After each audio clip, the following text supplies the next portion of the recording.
INEC rigged the 2023 presidential elections for APC and for Tinubu.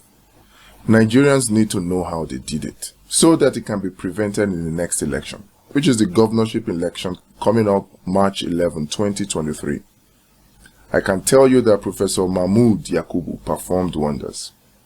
Voter turnout was not low, not as low as INEC would have you believe. INEC simply slashed the figures, and in this video I will prove it to you beyond doubt. Here are the 9 steps INEC took to rig the 2023 presidential election. Number 1. Last minute unrequested polling unit change for voters. INEC changed the polling unit for voters who did not request a polling unit change from the one they voted in 2019. They changed it without informing the voters. Many voters got to the same polling units they voted in 2019 only to find their names missing from the voters' register, so they could not vote. Millions of voters were disenfranchised this way, up to 30%. My wife included. Step 2. Deliberate late deployment of INEC officials to polling units. But this is not even a problem until you consider the next step of how INEC rigged the election for APC and for Tinubu, and that is step 3.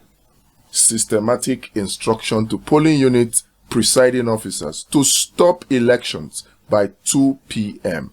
I initially thought this happened only in my polling unit until I got reports from our friends in other polling units that the same thing happened to them. These INEC officials, these polling unit presiding officers, were asked to give reasons such as beavers time out, no ink, no ballot papers, and so on. Yet, there are reports of over 200 million ballot papers wasted. This led to step 4, disenfranchisement of voters already in queue. See, when INEC officials decided to stop voting by 2 p.m., over 80% of voters still in queue were not allowed to vote in most polling units.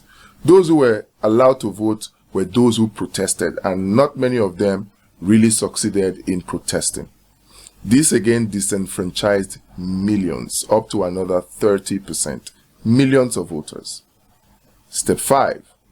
Deliberate disobedience and refusal of INEC to carry out real-time electronic transfer of results from polling units.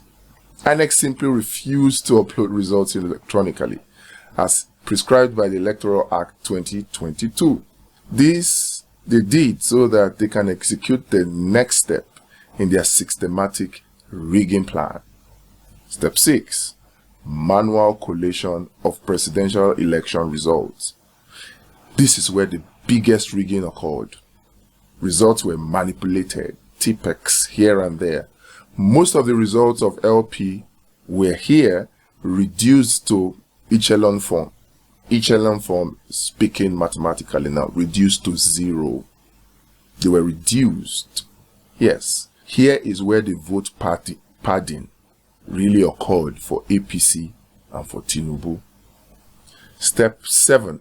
Step 7 is a deliberate refusal to allow complaints from party agents at collation centers, claiming that they should wait until the end of the collation process. But then, step 8 happened.